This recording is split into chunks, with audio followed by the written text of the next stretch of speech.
Bom dia a todos e todas. É uma satisfação estarmos aqui na primeira palestra do 11º Colóquio de Estudos Vikings e Escandinavos, organizado pelo Núcleo de Estudos Vikings e Escandinavos. Nós temos aqui conosco o Dr. Simon Halink, que tem um tema interessantíssimo para nos apresentar. Eu serei o moderador dessa fala. Eu sou o professor Dr. Sandro Teixeira Muita, membro do NEVE e professor na Escola de Comando do Estado-Maior do Exército. É uma honra estar aqui com vocês nessa primeira conferência do 11º CEVE. Os certificados serão emitidos pela plataforma Event 3, então fiquem muito tranquilos a respeito disso, e teremos uma grande conferência agora. Então, eu vou aqui rapidamente apresentar o nosso palestrante, o Dr. Simon Halink. Ele é diretor de pesquisa na Frisk Academy e ele vai apresentar a conferência Raising Mjölnir, Norse Mythology and Icelandic National Culture. Welcome at all. Have a good morning, and good morning or good evening from you are watching us now. I'm here with the PhD, Dr. Simon Halink, which is Director of Research at Frisk Academy, and he is going to present to us now at the first conference from the 11th Colloquium of Scandinavian Studies at the NEVE Studies Group, the conference Raising Mjölnir, Norse Mythology and Icelandic National Culture. Dr. Simon has a lot of experience, and you have a short bio in our site, the site of the event. So, Simon, I think it's the time to pass the word to you and pass the floor to you. We are deeply honored by your presence here, and the floor is yours. Well, thank you, Sandro, for your very kind words. Of course, I would have loved to have been there in person in Brazil as well. But of course, we're doing this online, which is great. So many people can attend. So now I'm going to share my screen, entire screen, share.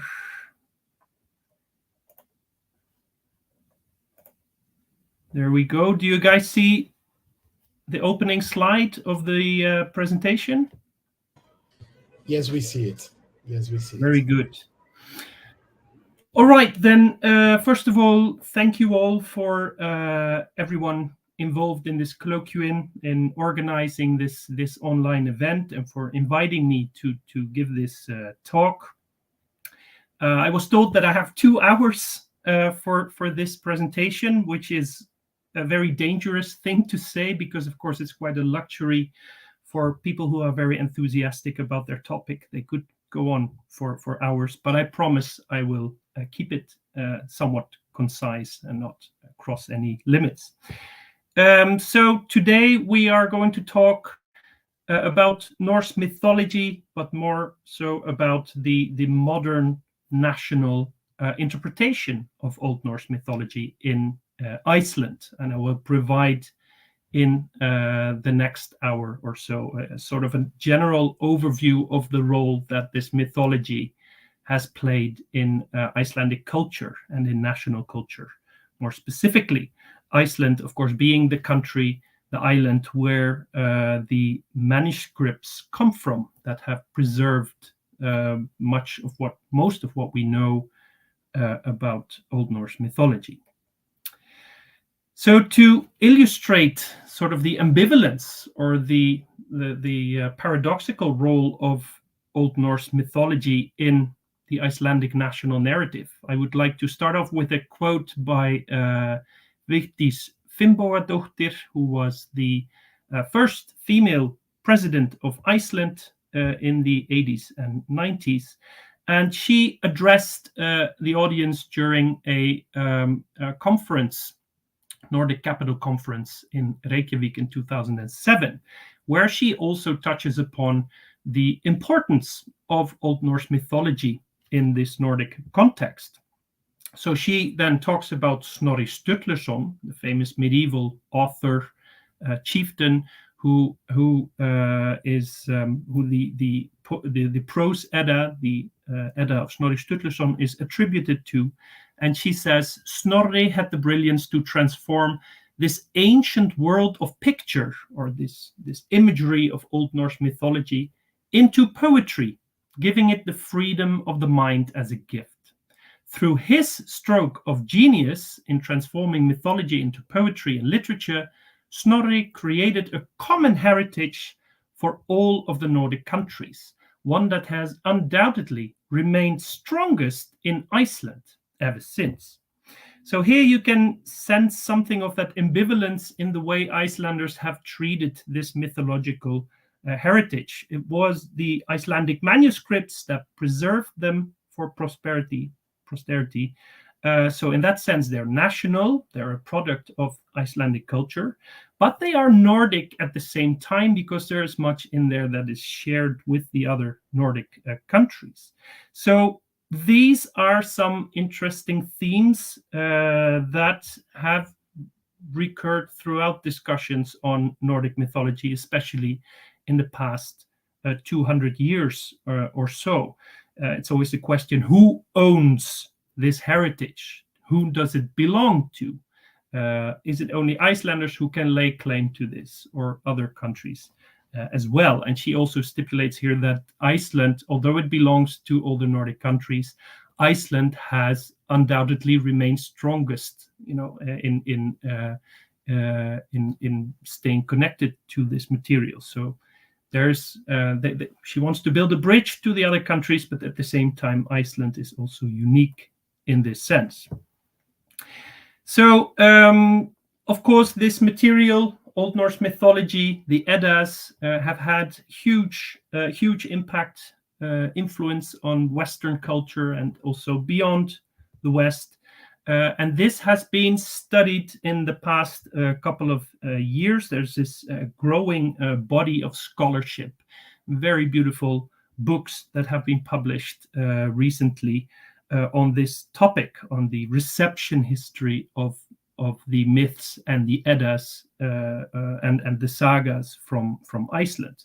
So most recently, Carolyn Larrington, the great authority on Eddic poetry, she published this book, The Norse Myths That Shaped the Way We Think, in which she gives a very readable and very interesting overview of this influence from Eddic mythology, primarily all the way from the early modern times and through Wagner to Game of Thrones and Tolkien in our own times.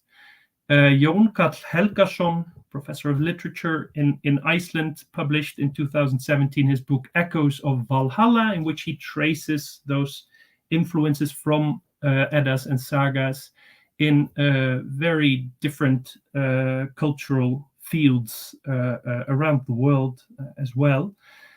And in a more scholarly context, there is this book that appeared, I think, about 2 years ago, Old Norse Icelandic Philology, so the study of this old material, and national identity in the long 19th century.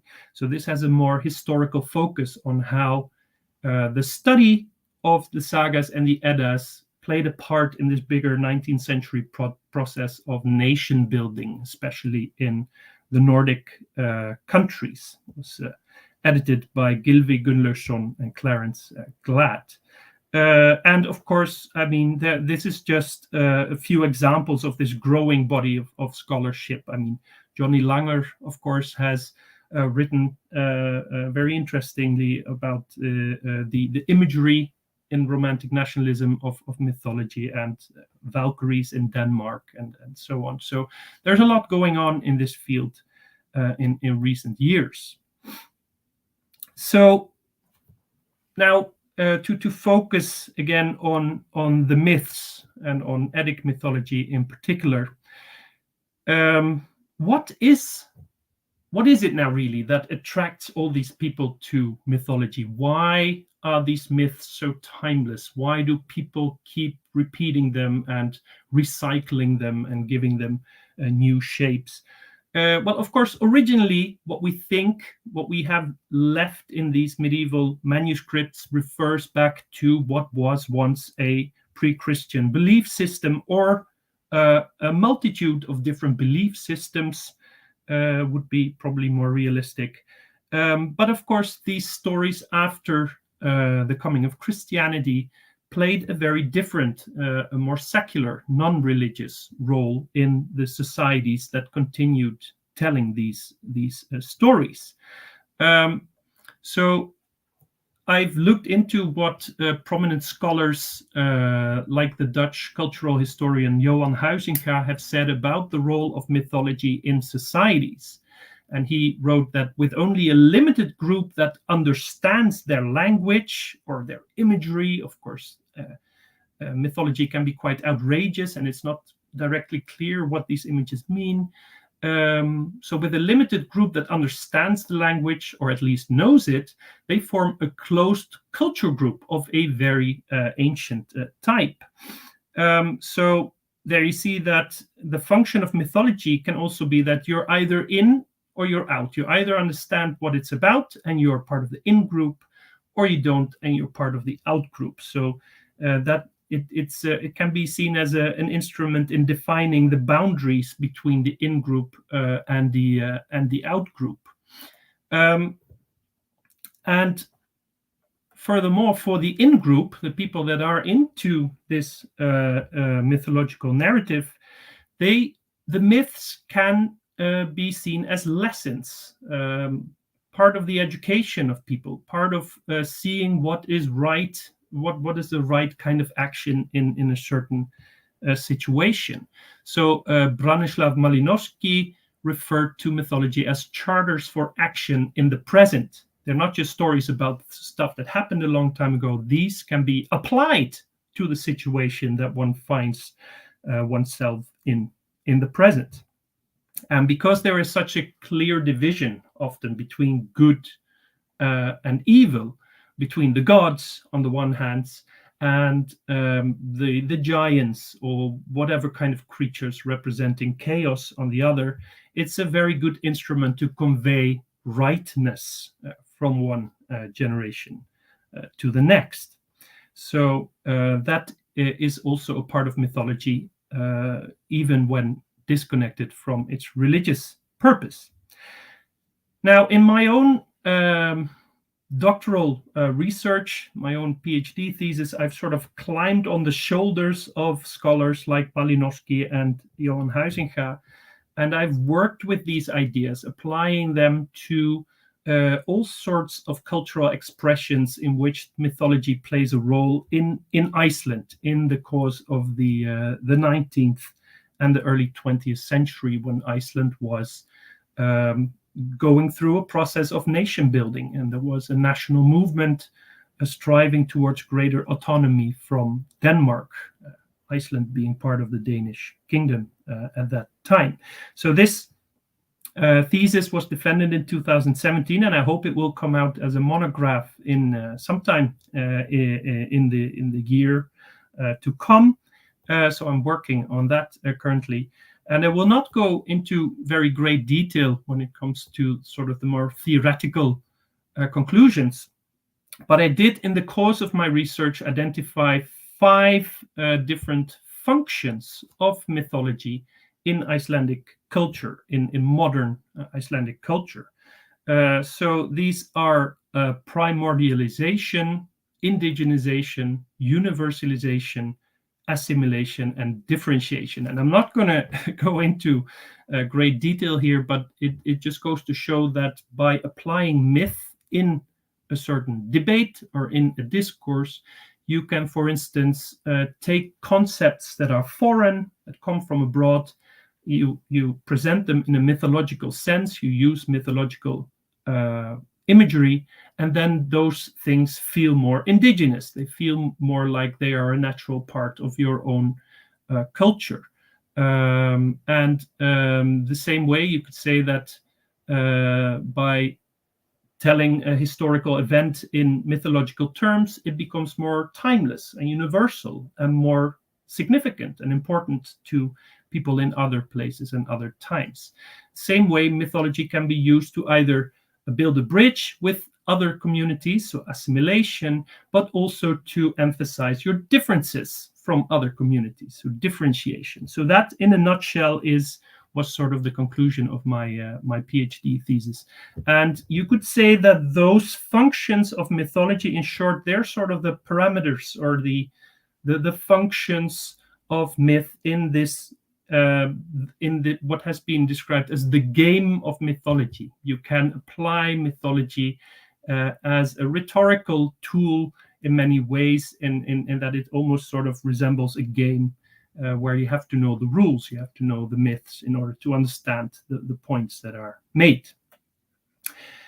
So it's sort of a creative process in a sense, and this is something that the famous anthropologist Claude Lévi-Strauss has also emphasized, that mythologies are built up of small narrative building blocks, or mythen, as he called them, mythemes, which are so the small narrative building blocks that can be can constantly be rearranged, turned into new shapes to suit sort of the cultural and political climate of the age in which the person who does that works on that. And in that sense, mythologies in the past, the function of the mythologies in the past, so in the original, as we know them in the from the Icelandic manuscripts, may not have been that different from what Romantic nationalists were doing in the 19th century, when they took certain parts of mythologies and told their own stories, sort of built their own arguments with these mythemes, with these in this creative process. So in that sense, what a Romantic nationalist poet did may not have been that different from what Snorri Sturluson did in the 13th century, or the anonymous poets of for instance, Völuspá. They were all writing in their own time and applying the mythology to their own situation, to their own circumstances. So in that sense, maybe this division between the medieval original and post-medieval reception is an artificial divide. It's all part of this greater creative process, you could say. So that's enough of the theoretical stuff that my research is built on. If we now return to these medieval manuscripts that contained still contain, obviously, the much of what we know about Old Norse Icelandic mythology, those manuscripts were in Iceland for many centuries after they had been written down in the 13th, 14th century primarily. It wasn't until around the turn of the 17th century that scholars, humanists from outside of Iceland started being interested in this material as well. So here we see the Edda Islandorum, the Codex Regius, so the royal manuscript containing most of what we now know as the poetic Edda, was rediscovered in the 17th century, and it was given to the King of Denmark. And this is so the first Latin translation of that material. And this triggered an interest in what some people call the runic wisdom of the North. It felt like there was some sort of hidden wisdom there. Esoterically minded people began delving into Eddic poetry and in the sagas to find something that was hidden there. And this also came in a very turbulent time in terms of Scandinavian politics. Sweden and Denmark were locked in a power struggle, and both countries wanted to show which one was the greatest, which one had the greatest history. And as soon as it was discovered that in Iceland there was this abundance of medieval manuscripts containing stories about the ancient history of all of Scandinavia, manuscript collectors started collecting manuscripts and sending them primarily to Copenhagen, where they were studied for the first time. And for the first time, there were Latin, and later French and Danish translations of this material. And later on in the 18th century, in the 1750s and 60s, you can speak of a true Nordic hype throughout Europe with the works of Paul-Henri Mallet, who was a Swiss from Switzerland, but worked in Denmark. And he wrote these French books about the history of Denmark, but actually of Northern Europe. And it is from there that this heroic image of the Viking warrior who laughs in the face of death, who is determined to die on the battlefield because he knows he's going to go to Valhalla. This very popular heroic image of the Viking is present in these works, and it became incredibly popular throughout Europe. So he's really probably the main popularizer of this heroic image of the Viking in the 18th century. Then later on in that same century, this is a lot of text. I will probably not go through all of it. But you see that this influence is felt very strongly in Germany or in the German-speaking lands, because there was no such thing as Germany at that time. But in the later part of the 18th century, Johann Gottfried Herder, philosopher, one of the, you could say, founding fathers of modern national ideology, he claimed that the Germans should, in their quest for national identity, in sort of rediscovering what he called the Volksgeist, the spirit of the nation, they should no longer look to the culture of the Romans and the Greeks as they had done for such a long time, but rather turn their attention northwards towards Scandinavia, which was seen as, the people there were related in a way because they spoke Germanic languages. And they had sort of preserved much of the mythology and the original worldview, which had been lost in the German lands. So a rejuvenation of the German national spirit, Herder believed, should come from the north rather than from the south. So he said that this dim history of the Nordic realms until the 8th century has an advantage over the histories of most other European countries, in that it is founded on a mythology with lays and legends, which can be its philosophy. For it is in them that we get to know the spirit or Geist of the nation, the folk, and its understanding of gods and humans, the direction of their inclinations and their passions in both love and hate, their expectations on both sides of the grave, a philosophy of history as it is revealed apart from the Edda, only in Greek mythology. So in his sense, this Nordic heritage is actually equal to that of the Greeks, and something that the Germans should learn more from than traditions from the south.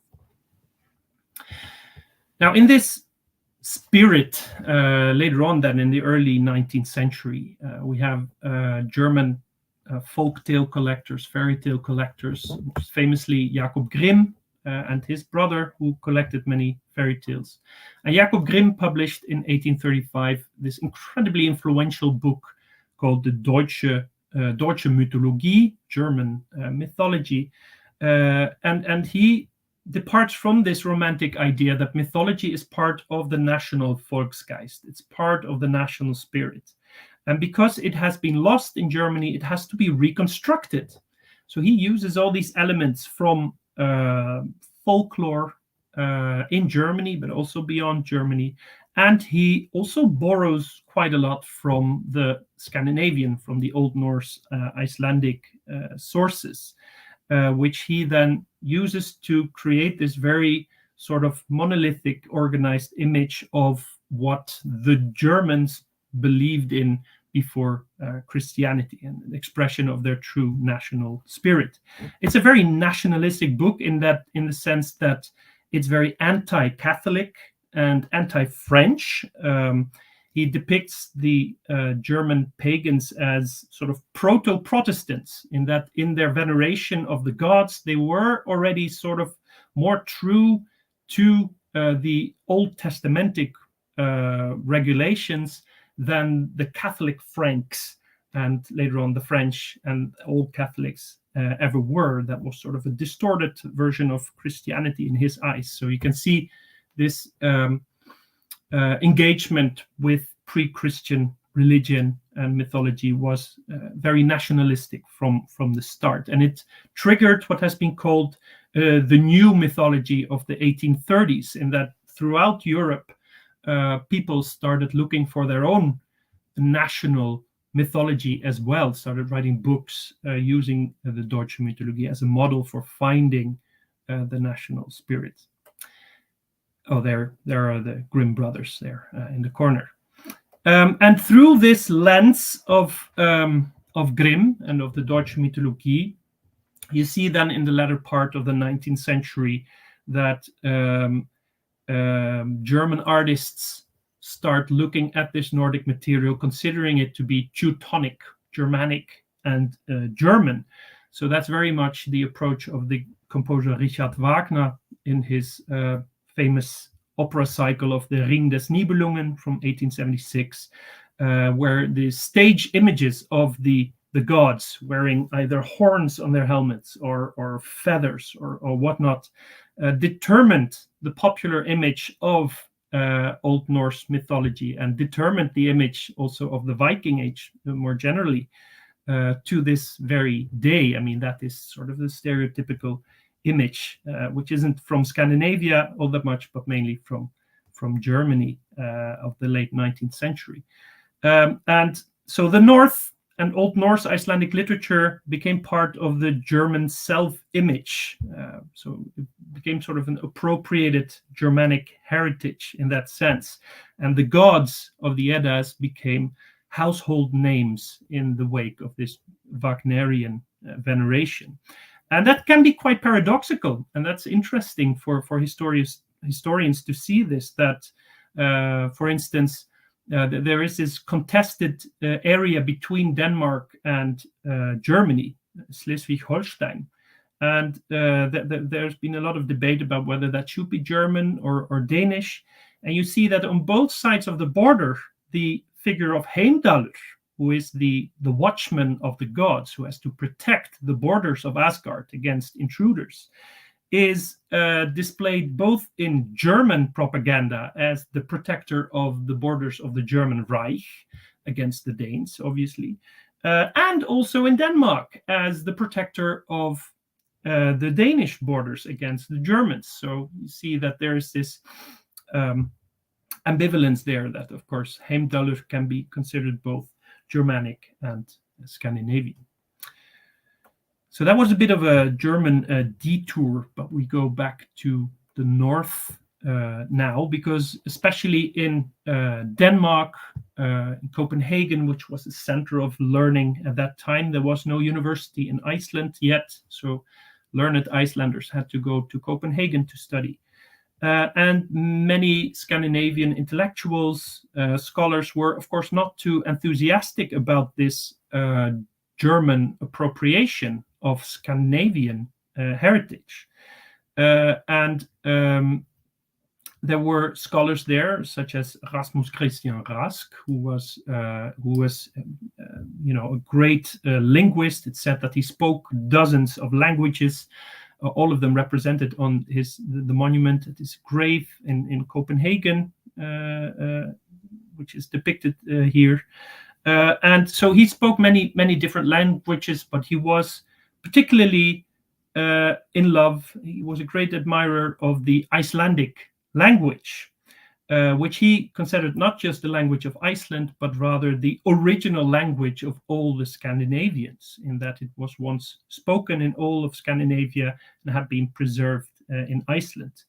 And so he was very involved in the cause to preserve modern Icelandic, which was being contaminated or influenced by Danish primarily. And so he wrote in an open letter to Icelanders to do something about this, to protect their language.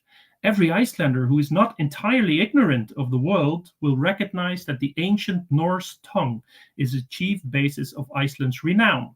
For were it not for the poetry, the sagas, and the language, the mother of all the languages of Scandinavia, hardly any man in foreign lands would know of the country and its people, nor have any interest in them, any more than in any other savage people or desert. So it was very important in Rask's opinion that Icelanders would salvage their heritage, because without their language, without their medieval literature, they would be nothing. And in his sort of pessimism, he thought that if Icelanders would not undertake action, the Icelandic language would die out quite rapidly. And so you could say that it was basically a Danish scholar who stands at the very beginning of what you can call the Icelandic national movement or cultural nationalism in Iceland. And this was picked up by the Icelandic scholar Finnur Magnússon, who knew Rask quite well. And Finnur Magnússon was an antiquarian. He was an archaeologist. He was a runologist and a mythologist. And he was also one of the first ones to pick up on this romantic nationalistic idea. And he called upon his fellow Icelanders, saying, "Our duty and honor require achievements and excellence from us, if we will live up to our reputation and not let it be known the world over that our father's spirit has left us, and all attempts will fail which do not lead to literature and to general knowledge among ourselves." So here, medieval literature is seen not just as a relic from the past, but it is an assignment for the present and for the future. Only if we can live up to the reputation of our forefathers, then we are worthy to be considered a nation, pretty much something along those lines. So the return to former greatness, the return to literature, is key in this national endeavor. And Finnur Magnússon is pretty much the first one to propagate this national message, or this type of nationalism in the Icelandic context. He, however, also urged other Nordic countries and artists from the other countries to turn to the Edda, to turn to Old Norse mythology for inspiration, and claiming that that material is more authentically Nordic, more true to the national spirit than the classical aesthetics of ancient Greece and Rome. There was something of a cultural struggle at this point in Copenhagen between the anti-Eddists, who preferred classical literature and classical themes and aesthetics, and then people like Finnur Magnússon, who wanted to propagate a more Old Norse focus in the national cultures. So in his writings about Old Norse mythology, he also strove towards emancipation of mythology against those anti-Eddists who only looked upon Old Norse myth as sort of distorted historiography, or just sort of childish misinterpretations of the past. And here they refer then to medieval authors like Snorri Sturluson, who portray the gods as humans. They were, in fact, people from ancient Troy who migrated to Europe and were there considered to be divine-like creatures because they were so special. But in fact, they were human beings and, of course, do not deserve to be worshipped as gods. And so those anti-Eddists, they used those concepts, saying, it's just not worthy of cultivation because it is just distorted historiography, quite negative. But Finnur Magnússon, of course, took a very different approach. He said that basically the mythology of the Eddas is a branch of the greater family tree of Indo-European languages and mythologies. So the Indo-European comparative linguistics was a big thing in the early 19th century.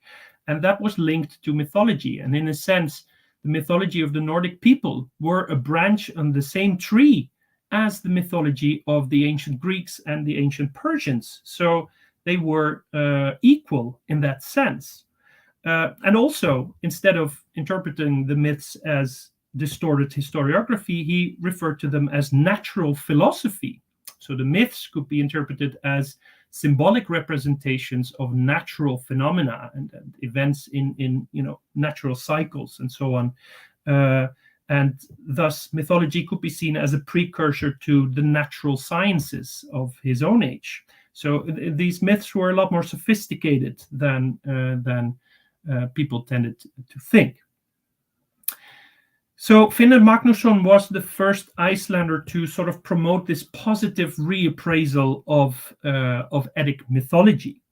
And you could say the first generation of romantic nationalists, first romantic poets in the Icelandic context, they sort of responded to his call to turn to medieval literature for inspiration. And so in 1835, the first volume of Mjölnir, a journal founded by a group of Icelandic students in Copenhagen, inspired by Danish Romanticism and German Romanticism. And what is interesting there is that there are poems referring back to the greatness of Iceland in the Viking Age and to the sagas. But not that much about mythology. So the Eddas are not a very important source of inspiration to those first Icelandic poets of the Romantic movement, like Jónas Hallgrímsson, the great national poet of Iceland, who wrote poetry about scenes from Njál's saga and about Þingvellir, so the fields of parliament, which are depicted here on the screen, where the Icelanders would meet and have their parliament in the age of the Commonwealth or the Free State, but not so much about the gods. Why is that? Why did they not follow Finnur Magnússon in that as well? Well, there are different theories about it. You could say that the myths, the stories about the gods, were too contaminated. They had, of course, already been sort of appropriated by the Norwegians, by the Danes and the Germans and the English at this point as well. So it was more difficult to portray them as truly, authentically Icelandic. Also, they were connected to this poetic tradition of the rímur, which was very popular in Iceland, sort of popular verses that were repeated around the country and the countryside, and farmers, in which mythological themes had persevered, which were often about creatures or beings from Old Norse mythology, and that tradition is something that these romantic poets, they were disgusted by that. They wanted to distinguish themselves from that as much as possible, and so maybe staying clear from any mythology could also avoid being associated with the rímur poets of their time. And the mythology, the general idea was that the mythology was pan-Scandinavian, that it had been part of the religious views of all the Nordic countries and had only been written down in Iceland. So it was easier to turn to the sagas as authentically Icelandic than the Eddas. So it's only later on in the 19th century that we see the first signs of what can be called the Icelandic school in the scholarship of the Edda and mythology, which would claim the Eddas as quintessentially Icelandic heritage rather than Nordic or Germanic. And one of the very first persons to do so is the scholar, poet Benedict Gröndal, who was fiercely against the claims from the so-called Norwegian school of philology, which claimed that virtually all these verses were composed in Norway and had then been taken to Iceland in the 9th century when Iceland was settled for the first time by the Scandinavians. And it was there that they were written down, but in fact they had remained unchanged since the time that they were composed in Norway. Now, Benedict Gröndal was opposed to this idea. He thought of the poetry of the Edda as quintessentially Icelandic, and he turned to the Icelandic landscape as sort of an argument against these Norwegian claims. He said that if you look at, for instance, the creation myth in the Eddic universe, this collision of a world of ice and a world of fire, and from that creation evolves. Could say that that collision of fire and ice is only present in Iceland. It could only occur to someone who has seen a volcanic eruption underneath a glacier. And since there are no volcanoes in mainland Scandinavia, it's very likely that that type of poetry was composed in Iceland rather than in Norway. So Benedict Grøndahl, and after him many other people who supported this more national approach, would claim that these would go for a relatively late date of composition, or at least after the 9th century when Iceland was settled of this material, so that there was no historical link with Norway. And this is, of course, an important claim to make also in the context of the national movement in the 19th century. So Iceland was striving for greater autonomy within the Kingdom of Denmark. And that was difficult because at that time there were only about 70,000 Icelanders in total, in a time when other countries like Belgium, with about 1 million inhabitants, were considered too small for independence. Of course, you can imagine that then you have to turn to other means. You have to show we are an important cultural nation. We produced all this material by ourselves. So even though we're very few, we are worthy of, respect from the other countries. But Benedict Grøndahl was also a poet. So he didn't only write about the myths in an academic sense, he also made creative use of mythology to present his own sort of blueprint of what Iceland should be like in the future. So an ideal Iceland of the future. So he was a lover of Old Norse literature and mythology, but he was equally inspired by the classical traditions, by Latin and Greek literature and the Latin and Greek languages. And so in his poem Brísingamenn from 1871, he focuses on one of the inhabitants of Asgard called Óður. It's very hard to find an image of him, but this is one of the few. He's mentioned in the medieval material, but only as the husband of Freyja, the goddess Freyja. And he's always away from home. He's never at home in Asgard. He's always traveling, leaving Freyja behind, crying in Asgard. And apart from that, we don't really know anything more about this figure of Óður. But Benedict Grøndahl then writes a poem exactly about Óður and his travels. He travels towards the south, where he meets his colleague Apollo from the Greek pantheon. And from the south, he returns to Asgard with the flower of the south, which he then gives to Freyja. And this flower symbolizes everything that Grøndahl admired about classical culture, so education and sophistication. And by having Óður, taking on this role as sort of the ambassador of the south, Grøndahl marries the southern values that he held so high with Nordic identity in the shape of Freyja. So this is sort of his ideal image of Icelandic culture in the future, Nordic in character, but embracing southern ideals as well.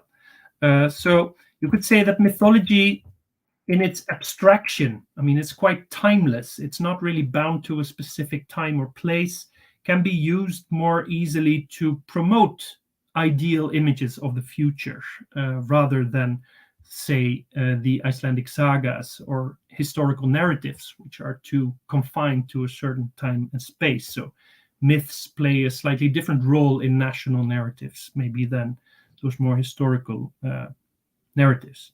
So someone who used mythology as a charter for action in the present was certainly the poet and author Gísli Brynjólfsson. who was very interested in the political upheaval and the revolutions that were going through Europe in the 1840s. And especially in the Hungarian Revolution of 1848 and 49, led by the Hungarian Lajos Kossuth, against the Habsburg Empire of the Austrians, backed up by the Russians from the east. Now, Gisle was very sympathetic towards the ideals of the Hungarian revolutionaries, striving for independence and democracy. And so he dedicated a cycle of poems to these events called the Hungarian poems. And what is very interesting is that in these poems, Gisle equates Thor, the thunder god of the Eddic mythology, with Attila the Hun, this leader of the Huns from the 5th century AD, and the person who was considered by the Hungarians sort of the founding father of Hungary and sort of the embodiment of the national spirit of Hungary. And so by linking those two, saying that basically Thor as the Eddic god is based on the historical figure of Attila the Hun, he brings together Old Norse and Hungarian culture in a way of saying, telling his Icelandic readers that what is happening in Hungary at this time is also relevant to us because we are somehow culturally related to them. In this poetry, those people from the east, the Russians who come in, are compared to the giants from Old Norse mythology that Thor is, of course, always fighting with his hammer. So it all becomes part of this mythological epic conveying rightness. Obviously, no one wants to be on the side of the giants, and everyone wants to be on the side of the gods, in this case, Thor, Attila, and the Hungarian people. So you could say that these poems can be seen as an attempt to import the revolution from Europe and bring it to Iceland. So this is an example of one of those 5 functions of universalization, in that a regional event is lifted to the level of mythology through this association between Thor and the Hungarians to make it relevant to Icelanders as well. Now, if it was really his plan to somehow import the revolution, he was not successful at that. There was never any Icelandic uprising against the Danish administrators. But it has been claimed that through his poetry, he did pave the way for the idea of a great leader, the idea of a great leader of a national movement, which is a role that would be in the 19th century be played by Jón Sigurðsson, who we see here, the statue in Reykjavik, whose birthday is still the national holiday of Iceland. Now, this material could be used in different ideological arenas, and there are different ideological interpretations of the mythology and of the importance of the Eddas in the north. So there was this other famous poet called Grímur Thomsen, who was proud of his Old Norse heritage, of his Icelandic identity, but who was at the same time a fervent supporter of the Pan-Scandinavian movement. And this was a political movement which aimed to unite the Scandinavian countries into a bigger confederation of states, which would stand stronger on the arena of European politics. And in that sense, he tended to emphasize the unity of all the Scandinavian cultures. So he wrote about the importance or the role of Old Norse mythology in the Eddas in the Scandinavian sense. So in a way, he was a supporter of this Norwegian school that claimed that not much of this material had been written in Iceland, but mainly in mainland Scandinavia. And he said that this was a monolithic oral cultural faith community held together by those myths, which were seen, in his words, as an ancient holy book of the Nordic lands, the Quran of the Scandinavians. So he claimed that these myths had, before they were written down, this the same cultural political meaning as the Quran has in the Arabian world, connecting all those countries through language and religion. So, and this again says more about his plans for the future than it says about historical reality. He saw this unity, this cultural and oral faith community, as a blueprint for an ideal future in which Iceland would be part of this greater Scandinavian confederation. So, Finnur's these Grimur Thomson's views, the pan-Scandinavianism, never really caught on in Iceland. The sort of national understanding of this material, or the Icelandic school, would become dominant in the 20th century. But these ideas about the superiority of this Nordic religion did catch on. So although you could say that this emphasis on the unity of the Nordic cultures is an attempt to assimilation, building a bridge, he also believed that this Nordic identity was superior to the South, in that there was a very different approach between the North and the South in terms of the relationship with the gods. The gods of Asgard, the Aesir, he says, were not very interested in what people were doing, whereas the gods of the South, the Greek gods, the Olympian gods, they would constantly interfere, intermingle with everything mankind was doing. And in that way, Grimur Thomson claimed, people of the South were weaker because they were more dependent on the gods, or more dependent on, interference from above, whereas the people of the North were more self-reliant because they did not expect any help from the gods. And that made them stronger and superior to people of the South. So you see here that the racial thinking of that time, the idea of the superiority of the Nordic peoples, is very much part of it. So at the same time, Grimur Thomson is finding assimilation with the other Nordic people and differentiation from the South, which he considered weak. And those views about the superiority of the Nordic people expressed in their religion was picked up in the 20th century as well. And this is rather long quote from a very influential book on Icelandic history, The Golden Age of the Icelanders, Gullöld Íslendinga, written by Jón Jónsson Adils in 1906. And this is his view of Icelandic history became very important. It sort of determined how history was taught in Icelandic schools throughout the 20th century. And he said that the position of our ancestors in relation to the Aesir, so the gods of Asgard, is very peculiar and fundamentally different from the position of all other ancient peoples in relation to their gods. This is based on the dual nature of the Aesir. They are admittedly regarded as higher beings, as supreme rulers of the world and the champions of the good and the noble. But on the other hand, they are not perfect, but governed by the law of death and impermanence, no less than mankind. Men admittedly subject themselves to them and consider themselves bound to them, and consider it useful to honor and worship them, but on the other hand, they stand strong and without fear before them, free and independent to the utmost. There is no trace of humiliation or slavish fear, and it is the case with, as is the case with the peoples of the Orient, nor is there a sense of powerlessness, as in the case of the Greeks.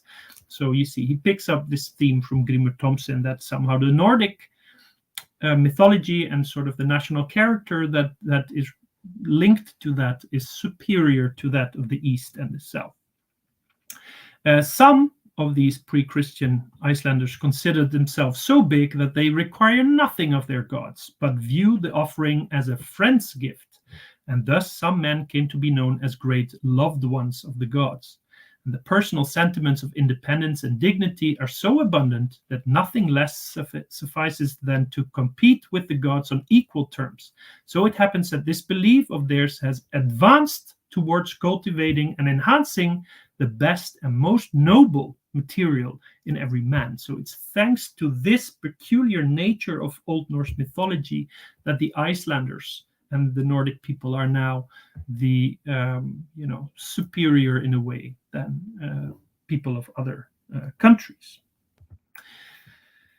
Now, the first visual representations of Norse mythology in Iceland occur much later than elsewhere in Scandinavia and in Europe. The first one to really engage with this material is a man called Sigurður Málari, or Sigurður the painter, as he's known, who painted many national images. He wanted to create national art. So he was inspired both by the sagas and by the Eddas in creating these images, which were then to be performed by actors standing still, so sort of living paintings, or tableaux vivants, as he called them. And he saw this as part of a greater project of nation building. So this was part of his greater endeavor to start a national theater, to rise a national museum. He wanted to create this infrastructure in Iceland so that Iceland could become a true nation in the modern sense. You can see that in his depiction of these gods, he's still a little bit searching in that we didn't really, there was a lacking understanding of archaeologically what objects and clothes looked like. So you see on the right hand side this image of Thor with his hammer. The chariot looks very classical in a way, more ancient Greek than Nordic in a sense. And you could see that the Loki, who's bound there in the middle with the snake over his head, looks more like a classical figure, like a Greek statue, than anything else. So there is this idea now that Norse mythology is part of the national heritage, part of national art, and the inspiration aesthetically is still classical in a way. But by now, especially around the turn of the 20th century, Eddic mythology and the Eddas have become firmly based as part of the cultural capital, to use a term from Pierre Bourdieu, of the nation. So not so much about what the nation has in terms of money, but rather the cultural capital of the nation, which counts as well, especially in the context of cultural nationalism. And so in 1911, the University of Iceland is founded, and you can see that this Icelandic school of thought, the national interpretation of mythology, is institutionalized and defended by Björn Magnusson Olsen, who we see here in the middle, who was the first rector of the Icelandic University, and who's seen as something of the scholarly initiator of the Icelandic school of philology. And he took part in this great debate around 1900 about where the Eddic poetry originates. Where were these poems composed? Was it a mainland Scandinavia, or was it in Iceland? And in this debate, in these correspondences and these articles, he takes on the Norwegian school. So he takes on the Norwegians who believe that this material is continental, is from Norway. And in this case, the Norwegian school is represented by Finnur Jónsson, who was himself an Icelander, paradoxically. But Björn Magnusson Olsen turns towards him in these argumentations.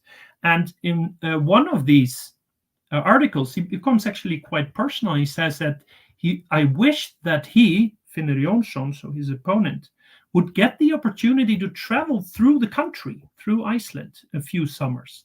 I am convinced that his eyes would then open, and much in the Eddic poems, which is now shrouded in darkness, would become clear to him. So again, we see here that landscape is used as an argument in a philological debate, saying that you can only understand this material if you are in Iceland, and you can see how these poems somehow are an expression of the Icelandic landscape. Finnur Jónsson was an Icelander, but he moved abroad at an early age. So in his view, in the view of Björn Magnusson Olsen, Finnur Jónsson was simply not Icelandic enough in order to properly understand what the mythology is about and to properly understand that this is Icelandic. So you can see that sometimes these arguments, they become quite personal in a sense.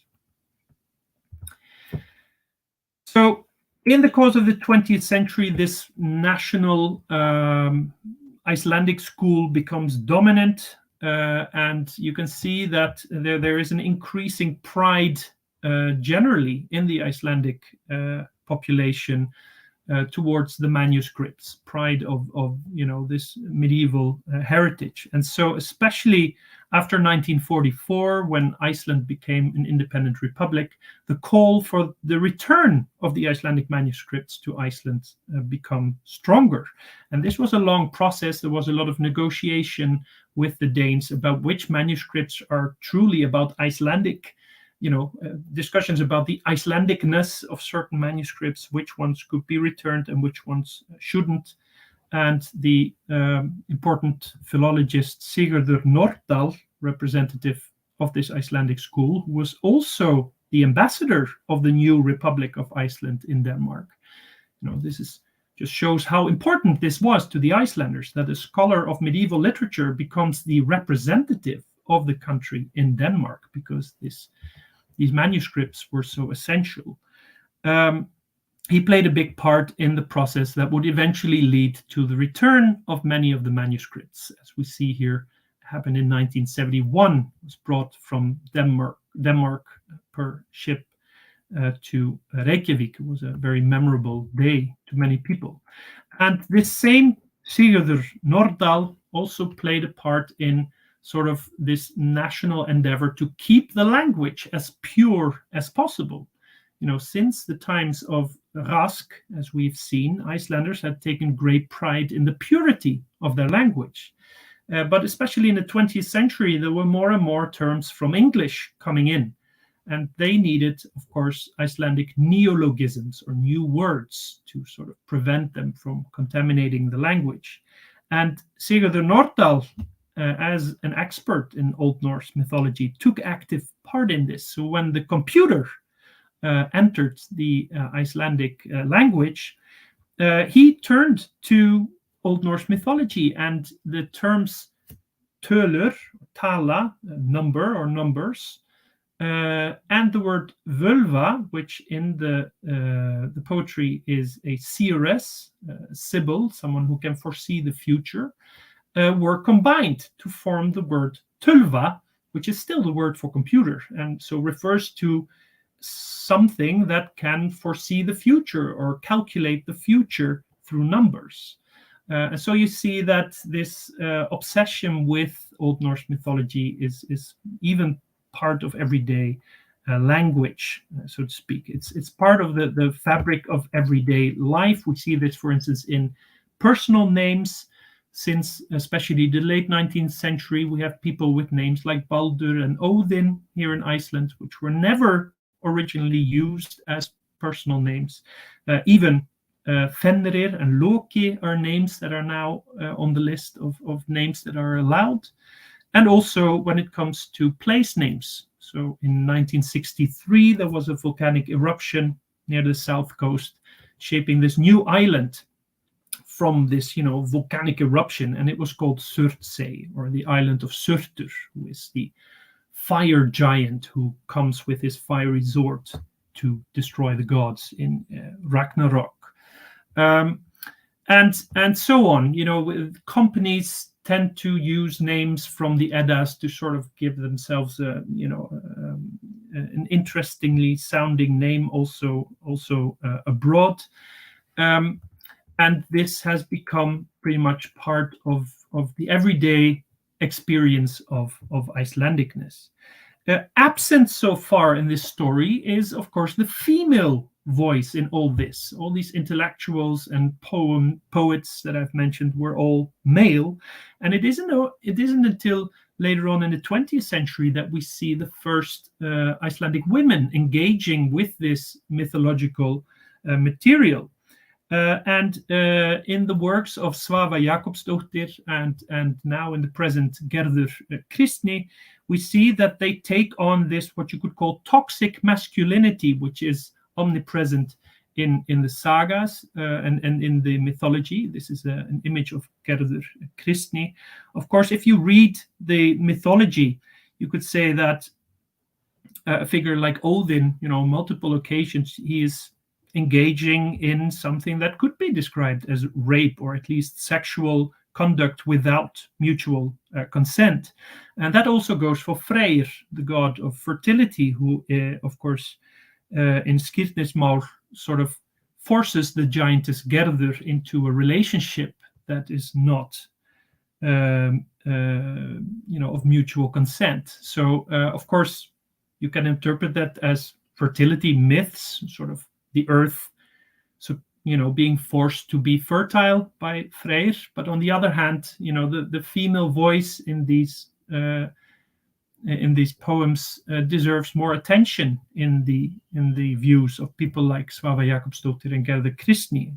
Gerður Kristni wrote this cycle of poems called The Bloodhoof, in which we see the story of Skirnismál from the perspective of Gerður, for a change. So we identify with the other person. So she's playing this game of mythology as well, and conveying rightness exactly by turning the story around. So that is a very interesting thing as well. So the gods of Asgard are part of what Michael Billig has named banal nationalism, and that we see their names everywhere around us. We see them in the street names. We see them in the names of companies and of people, and public monuments. We see here the statue of Ingólfur Arnarson, the first Icelandic settler, according to the classical interpretation of Icelandic history, who was led to Iceland by the gods. And the initial plan was to have reliefs showing those gods making their way to Iceland. So this is, all part of the fabric of everyday life in Iceland nowadays. By the same sculptor who made this statue of Ingólfur Arnarson, he created many of the public statues that you see in the public sphere in Reykjavik primarily. But on a more personal level, he was deeply influenced by mysticism, Christian mysticism, and theosophy, so the teachings of the Theosophical Society. And those mystical ideas influenced his more personal works. So, for instance, here we have a sculpture called Fæðing Psyche, or the birth of Psyche, the birth of the psyche, where we see the different elements of air, earth, water, sort of chiseling out the personality in the middle.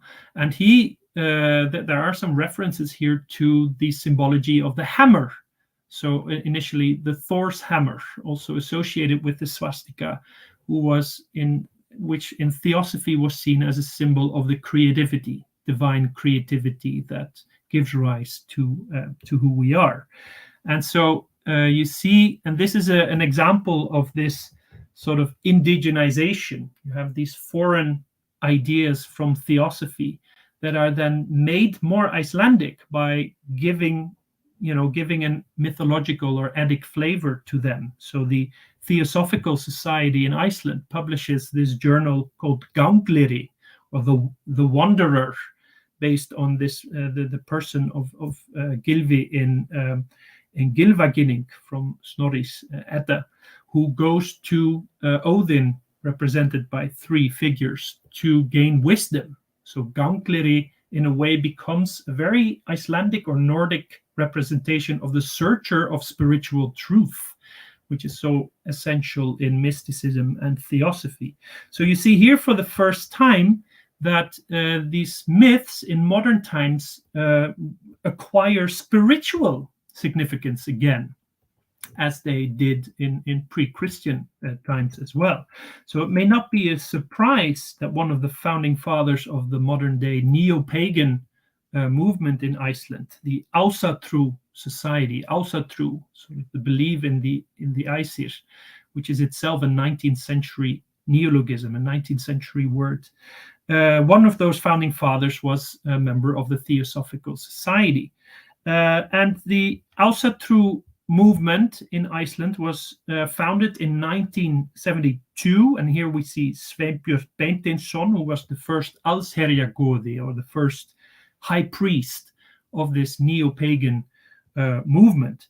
And Iceland became 1 year later, in 1973, the first country to officially recognize the neo-pagan religion and to acknowledge it. I mean, given everything that we've talked about so far, it would be tempting to say that that is part because they cherish this material, because they cherish Old Norse mythology. But many of these neo-heathens themselves, they have a different explanation for this rapid recognition. And this is a good example of how myths can give rise to new myths, even in modernity. So when these founders of this new religion wanted to be officially recognized as an institution, because then they would receive part of the tax money in Iceland, so funding from the state. So they had a meeting with a representative of the government, and once they were done, there was a huge thunderstorm over Reykjavik. And that in itself is quite special because there's hardly any thunder and lightning here ever. But in this case, the thunder, or the lightning, I should say, actually hit a powerhouse, or the electricity system in Reykjavik. So part of the light and the power went off in Reykjavik. And this is, of course, an urban myth that this happened right after this meeting with the representative of the government, but it was clearly interpreted by those neo-pagans as the god Thor himself, showing that he is there and that he wants to be recognized as well. And of course, legend has it that this is what contributed to this very rapid acknowledgement of Ásatru as a religion. So, urban mythology in the modern sense. So throughout modern culture nowadays, and especially also with the rise of tourism, and tourists, of course, visiting Iceland, sometimes with the idea that they're visiting the island of the gods, you can see that the role of the Eddas and Eddic mythology is actually growing in this sense of Icelandicness, in the way Icelanders also present themselves to the outside world. So it's a factor of great importance. And you can see that in the tourist shops, where you can find statues, very Wagnerian statues of all the Eddic gods, and you can find the Hávamál and the Völuspá in all different translations. And you can see it in a very physical sense also in the north of Iceland, the northeastern part near the town of Raufarhöfn, where there isn't all that much to explore originally. So people there decided to build what is known as the Nordic Henge, which is just very imposing looking structure based on the cosmology of the Eddic poetry of Völuspá. So you can see that in a very physical sense, engagement with this material is still visible in the landscape, if only to attract maybe tourists to a part of the island that is not that well visited, maybe. So there it is. I hopefully have convinced you of the versatility of myth and the different roles that it can play, and that it can serve as a rhetorical instrument in very many different ideological settings and for many different purposes, and that therefore mythology is timeless and will never lose its attraction to the people. So thank you very much for listening. Obrigado. Obrigado a você, Simon. Thanks to you, Simon. You have a very thought-provoking speech, and that's a beautiful presentation. And we have several questions. I think this is in part of the a measure of the success that you brought to us of your presentation. Nice. Well, thank you. That's nice to hear. So it's a question when people are still listening, of course. I can only see my own screen, so it's difficult to... No, the people are listening us and watching us. So I could say to you, it was awesome. Let's start quickly the Q&A. I have some questions, but we have many questions in the chat, so I will keep my one to myself and try to start here very quickly, our Q&A. So, as perguntas podem ser feitas em português. Eu já vi que tem muitas perguntas em inglês no chat, e eu vou traduzir, eu vou falar aqui as perguntas ou traduzir para o Simon, então fiquem à vontade, tá bom? So, we have several questions in the chat. The people had facilitated my work and put already on English, so I'm going to read it to you. So the first question from Eridalgo Diniz, it's a very interesting question. Is there any interest in Icelandic schools and universities at this stage of history? Yeah, you mean whether this? Yeah, in our current in the current situation, yes, the Icelandic sagas in particular, but also Old Norse mythology, are taught in all schools, in all high schools. It's part of the Icelandic curriculum in all elementary or high schools in Iceland. So they have to read the sagas. They have to read them in Old Norse, generally, it's sort of a common myth that Icelandic is the purest, closest relative to Old Norse. And so you will often read about Icelandic that modern Icelandic children have no problems reading medieval texts, that they do it with the same ease as if they would read yesterday's newspaper.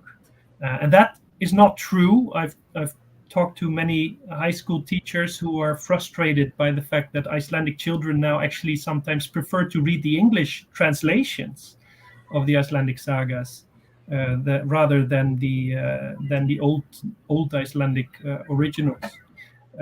So it's a very essential part of the school curriculum in Iceland, and in universities.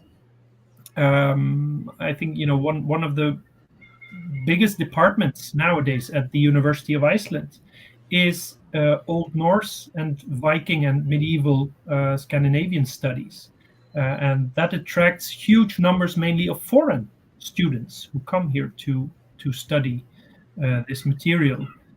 So it's very important, and the Árni Magnússon Institute, which preserves the manuscripts, is linked to the university. So there's this very lively interaction of scholars teaching in the university and the manuscripts themselves. So it's still very big in Icelandic education in general. Definitely. Thank you for the question. Okay, thank you, Simon. We have several questions. Let's try to make it reach it to you in time. There's a question from Caio Felipe. Actually, are two questions. I think it would be better served as two questions. The first one: to what extent can we say that Snorri's writings served as a framework for 19th century nationalism? And the second question: to what extent can we say that contemporary popular would be something different from what was found in the Middle Ages? Those are very big questions. Thank you for this. The interesting thing about Snorri Sturluson is that as a figure of memory, and a very important author, although we don't know exactly what he wrote. Of course, the Edda, the prose Edda, is attributed to him, but we don't really know what he wrote. That he plays many different parts, I would say, in the cultural memory, not only of Iceland, but also of Norway. So in Iceland, I think, generally speaking, his Edda is part of this greater idea of Icelandic mythology. But his name is also linked to the political turmoil of the 13th century, the Age of the Sturlungs, which in the 1260s led to the end of Icelandic independence. So he is a very controversial figure in Icelandic cultural memory, and that he's both this great author, the great man who salvaged much of Icelandic literary heritage, but he's at the same time a sly politician who maybe was not entirely admirable in the way that he handled things, and so he's sometimes either blamed for the loss of independence, or he is celebrated as a hero or a martyr who was killed by his enemies because he tried to protect Icelandic independence. So he's controversial, and he's much less controversial in Norway, where the collection of king sagas, known as Heimskringla, attributed to him as well, became sort of the holy Bible of the national movement in Norway in the course of the 19th century. And so there you could say that although he was an Icelander, his name actually was much bigger in Norway at that time, where the Norwegian version of his name, Snorre, was sort of synonymous with these king sagas and with the ancient great history of Norway. That he was celebrated much more there than he was in Iceland. And so the only statue of Snorri Sturluson in Iceland, in the place where he lived, in Reykholt, is by a Norwegian artist. So he is a more important, at least was at that point, more important figure of memory there than he was in Iceland. And then, as a reaction to that, Icelandic nationalists would then blame the Norwegians for, it's sort of paradoxical that they are honoring Snorri Sturluson, although he was killed in 1241 because he had been disobedient to the Norwegian king. So, it's all very sensitive in a way.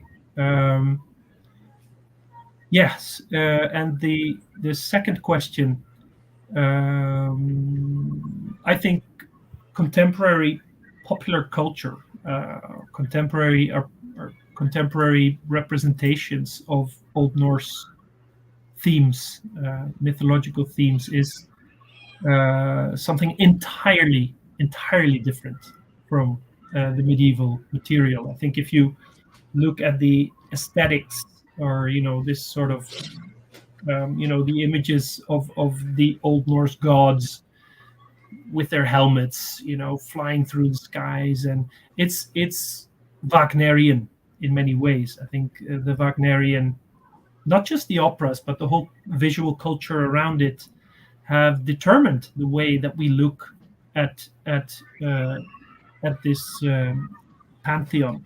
And I'm sure Johnny Langer can tell us a lot about that as well. And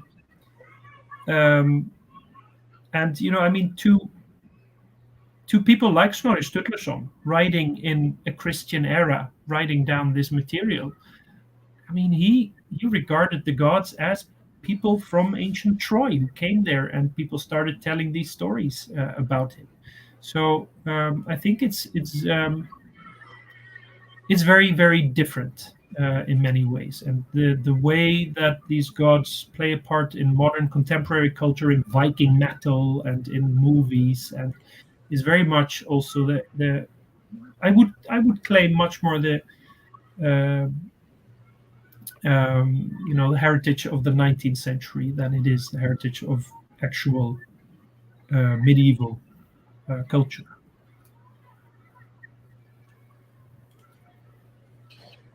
Thank you, Simon.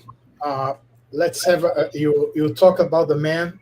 So here's now is a question of Johnny Langer to you. Oh, there he is. There he is. Here he comes. He's a big one. I'm going to read it to you. Danish nationalism at the beginning of the 19th century filtered the Eddas and the sagas through a regional bias. Example, by privileging the Dani Panaktokote, Revo, and the island of Samson.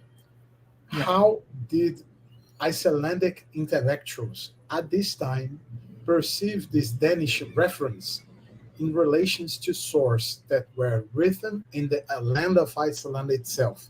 Colonialism, imperialism, or pan-Scandinavianism?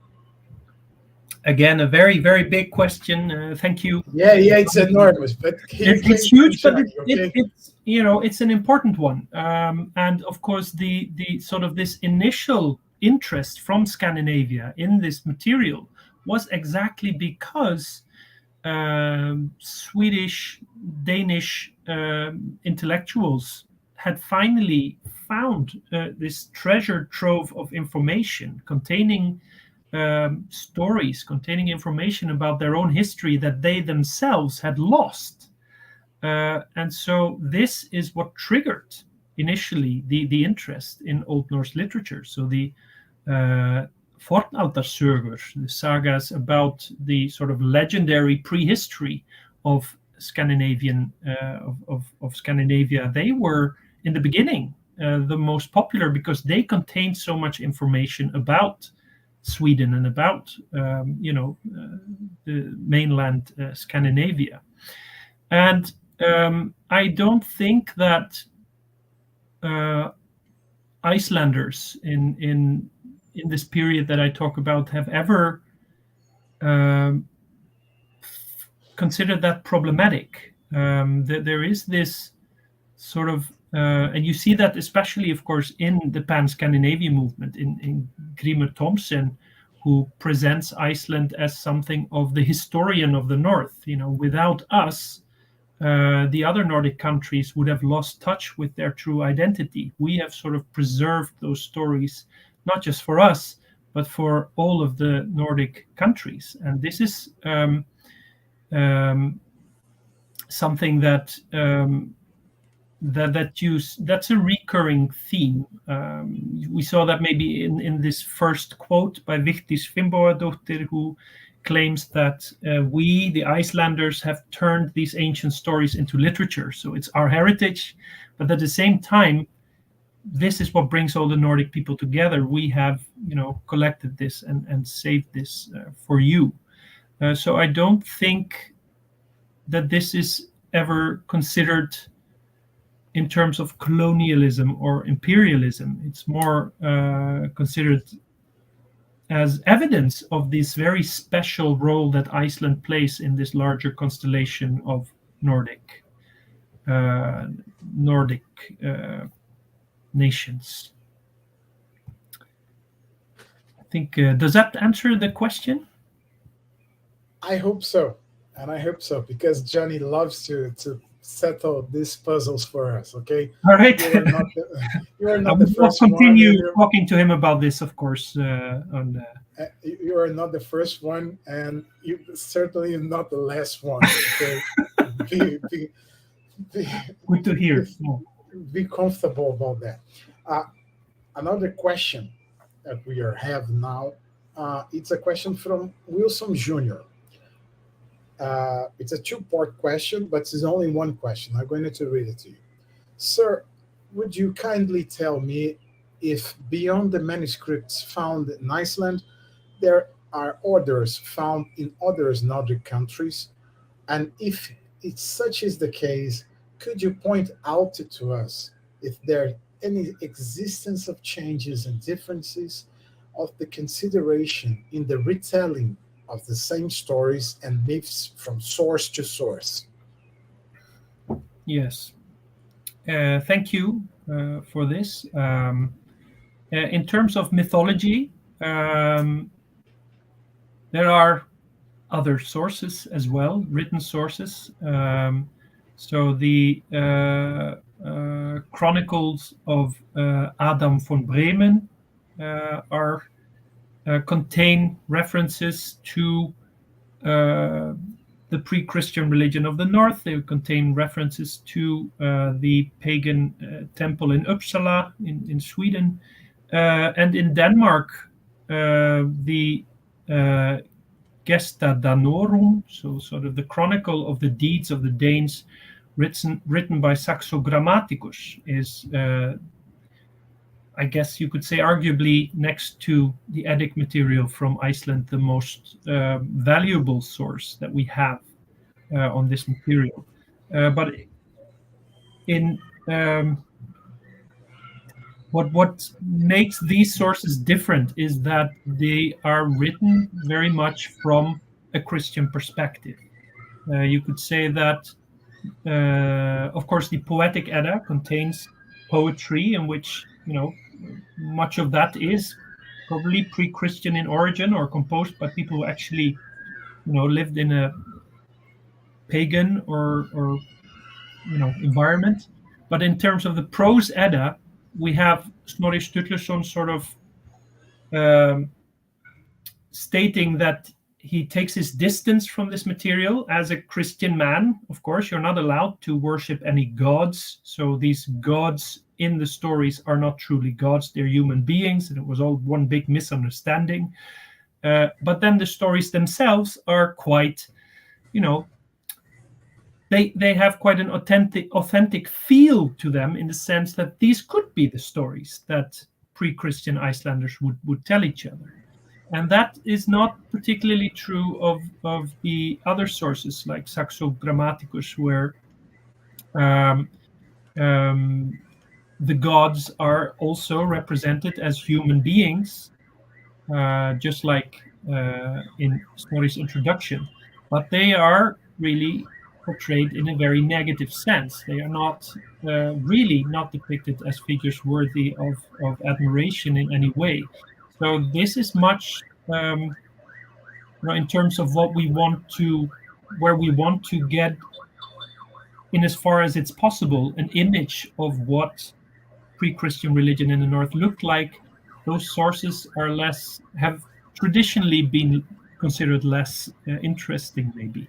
Although I am myself a modern historian of modern cultural nationalism, so I don't really, my opinion on how these sources should be treated as source material for actual pre-Christian religion is quite limited, and I would leave that to other people who are here maybe today who know more about that. But the attraction of the Icelandic sources was exactly that they were considered, at least, to be more authentic, in that there is no clear Christian message in there that tells you to discard pre-Christian religion in that sense. So there are other sources, and of course they are used in the interpretation of archaeology and so on and so forth. But it's the Eddas that have generally being considered the more important sources on this matter. Yes.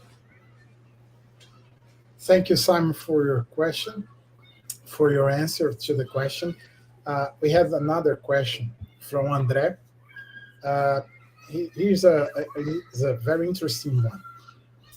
One question. In your research, you came across a decolonial movement reflecting Iceland as a product of a colonial relationship with Scandinavia or Norway, thus exchanging a movement of inclusion for a reflection on power relations. If you doesn't understand the question, I'll call Andre to clarify it. Yeah. He's in the background supporting us. Yes. Well, I think the question of whether Iceland and Icelandic history should be interpreted from this colonial, post-colonial perspective is a very relevant one, and one that has been studied quite a lot. Very interestingly, of course, exactly because of this rich literary heritage, you can say that the position of Iceland within the Danish realm has always been very different from the position of, say, the Faroe Islands or especially Greenland in the Danish realm. Especially, of course, in terms of Greenland, where the population is non-Western, non-European, the indigenous population. There you can see that you have these colonial structures of suppression of local culture and suppression of language and, suppression of the freedom of the people in many ways. Whereas Iceland was considered, especially, from the early modern age and after in the 19th century, as something of a crown jewel in the crown of the Danish king. So, and that's also that created this tension in that Danish politicians, they would join Icelandic nationalists in celebrating medieval Icelandic literature, but their conclusions were different. Icelandic nationalists would celebrate medieval literature as proof of their national greatness and maybe, an argument in favor of autonomy, whereas the Danes, they would celebrate this as part of Danish culture, part of why this island should always stay part of the Danish realm. So this is a very different position than, of course, Greenland was in, and the Faroe Islands, which was Western but had no literature of its own. Their position was less prestigious in that sense, and you could maybe see, more colonial-like institutions there, especially in Greenland, than has ever been the case in Iceland. So Danish officials working in Iceland were expected to learn Icelandic, whereas, of course, no Danish officials in Greenland were ever expected to learn Greenlandic. So there is a great difference in, types of colonial relationship there. If you even want to, explain this relationship between Denmark and Iceland in terms of colonialism. So it's complicated. I think, of course, in terms of cultural colonialism, from Norway, this is very strong in this Norwegian school of thought. Philologists would tend to think of Iceland as part of the Norwegian cultural sphere, as part of, an island pretty much belonging to Norway. So it was the Icelandic variation of Norwegian culture that could be found in the Icelandic manuscripts, according to people of that school.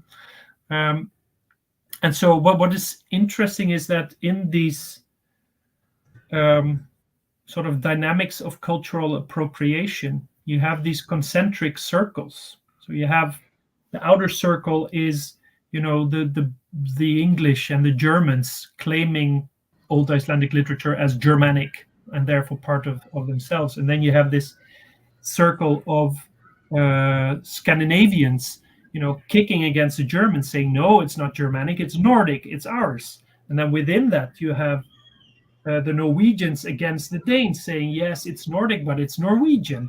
And then on the deepest level, you have Icelanders saying, no, it doesn't belong to anyone else than to us. So, it's sort of cultural circles of appropriation. And there, of course, you can talk of cultural colonization or cultural imperialism in the sense of, cultural appropriation. So I don't know whether that answers your question, Andre.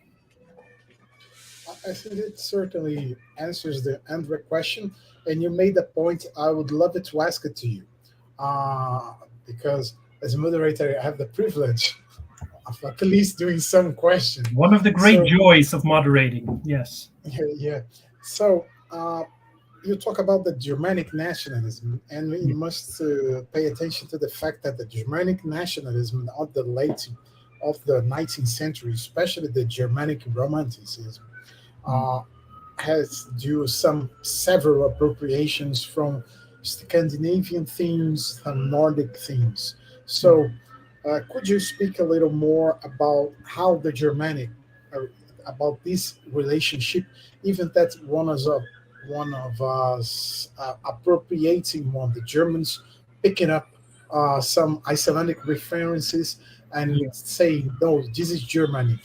This is part of this great Germanic civilization that existing in Europe, and this fomenting and cementing the German case for the Mitteleuropa, the Germanic supposed, how could I say, right to have power over Europe as a part of reviving the Germanic civilization imperial project. Yeah, this is a huge topic, of course. And of course, I mean, generally, I would say modern scholars of Old Icelandic literature, they would say that there are three layers in the Eddic material. There is material that is probably really Icelandic in origin. Then there is material that is exclusively Scandinavian. But on a deeper level, of course, there is material that is Germanic in the sense that we have evidence of these stories having been told in continental Europe as well.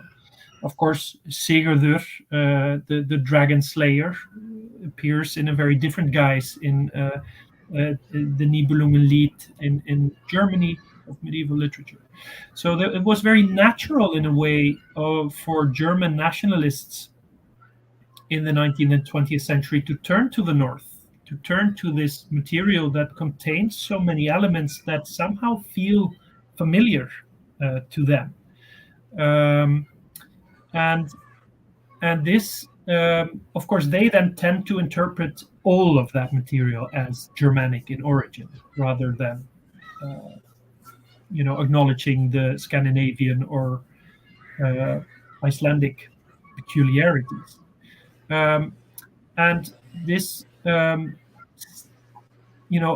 especially from the late 19th century onwards, you get in these folkish ideologies, this glorification of the sagas.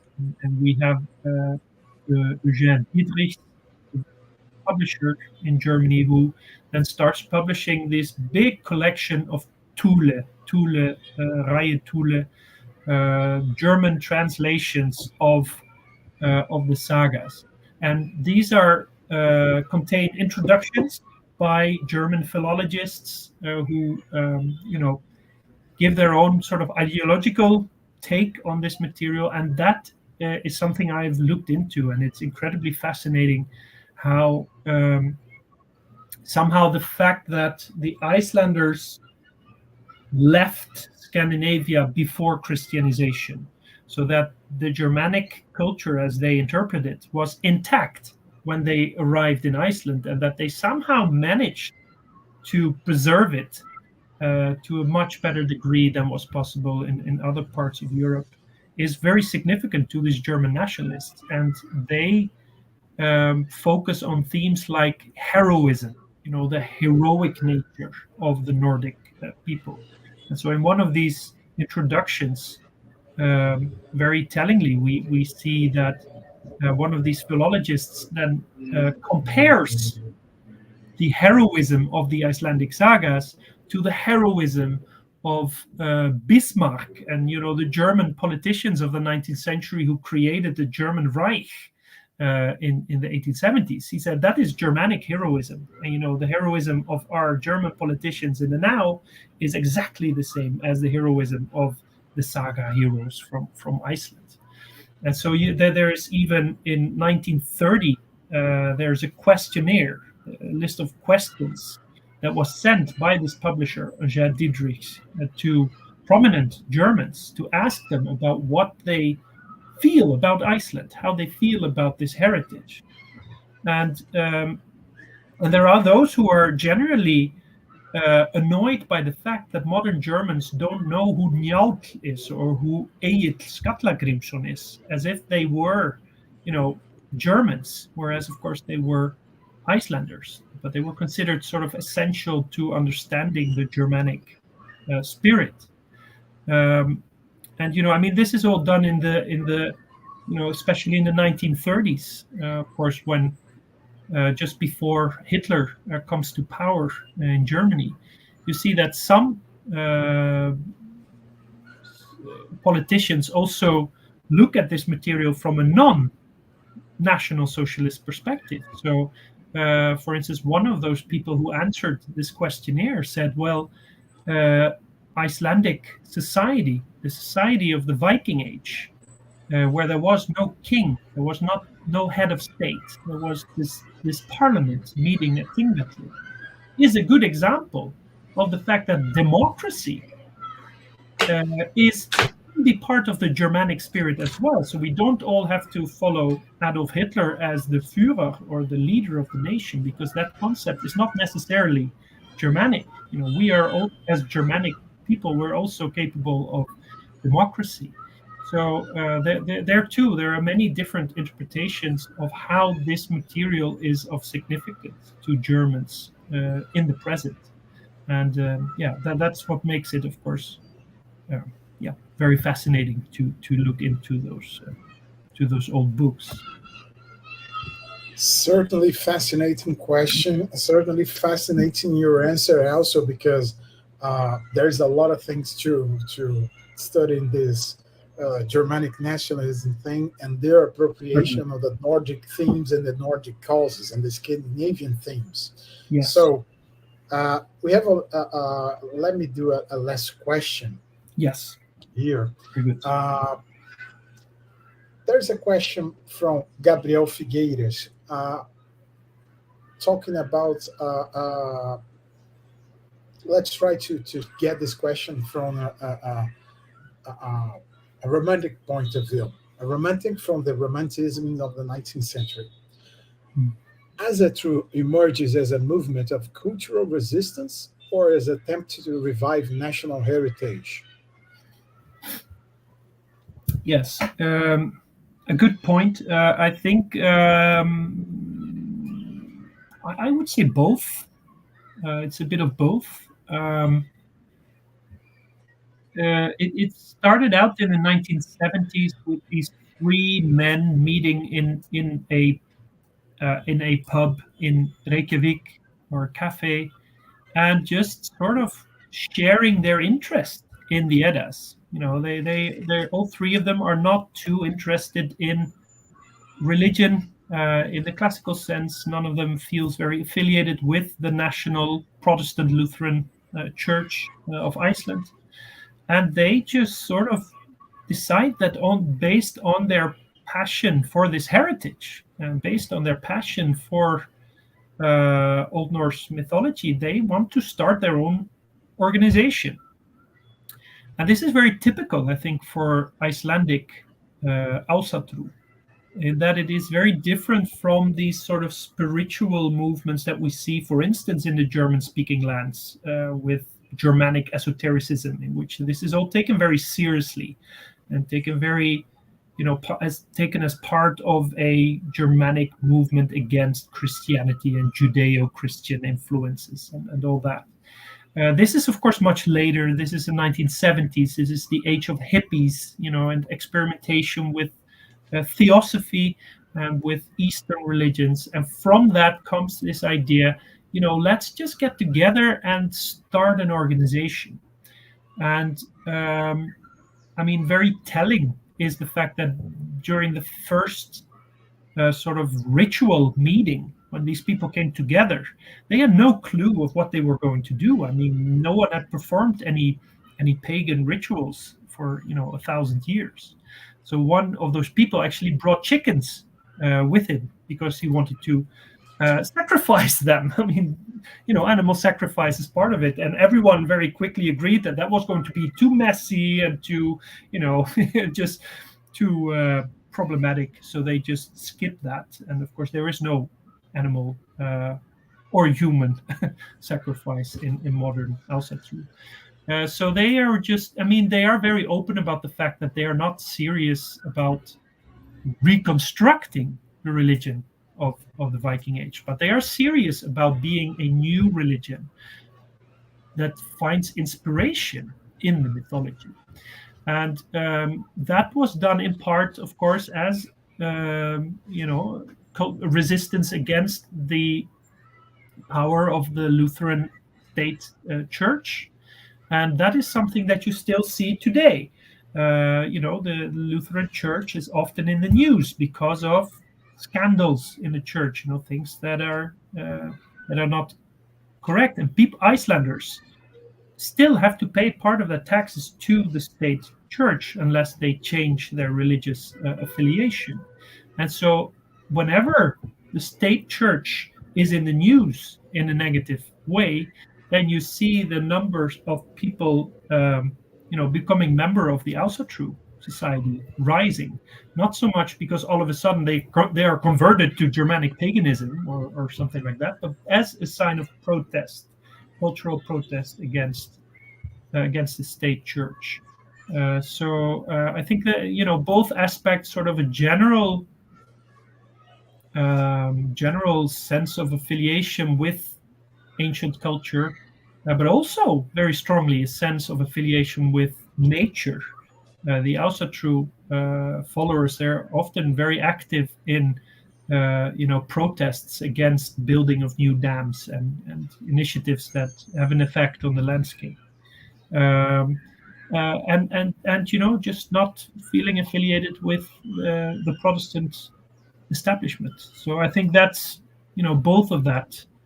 It can be found in modern Ásatrú in Iceland, definitely. Thank you, Simon. We are approaching the end of our presentation. I would love to keep with you, but we have our own schedules. The event has his own schedule, his own program. So I wish to thank you a lot for accepting our invitation, doing this presentation. A thought-provoking one. It was awesome. It was great because we didn't speak directly about the Viking Age, but the reception and the myths created by this age and even our time. So it was great to hear you, and I let you do some concluding remarks, and after that I'm going to wrap up and finish this session. All right. Thank you very much for the invitation. It's been a great pleasure to be here and answer all these great questions. Good luck with the rest of the conference. Thank you once more, Simon. We are deeply thankful to you. And from now on, people, we're going to have a second panel of our program. It will be the conference, our second conference, which will start at 2 p.m. Brasilia time, which is Beyond Temples and Pagan Priests, Understanding the Concept of Hof in Early Medieval Iceland.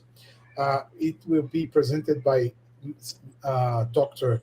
Gregory Cataneo, and I think it will be a great one. I think everyone who watched us this morning should watch at the evening. I think it would be a great session. And remembering, we're going to have communication sessions today that we will start at 4:30 p.m. and a short course which we will start at 7 p.m. So I think we have a day full of activities. I think we have a great start with you, Simon. It's a great presentation. I'm beyond words. You could think I'm too much adulating you. You could thought he's adulating me, but no, it was great because we talk about so many things at the same time, And this is the good thing about the historians, who could access several pieces of knowledge in several fields of knowledge at the same time to make a great case and a great presentation. So now I'm going to speak in Portuguese.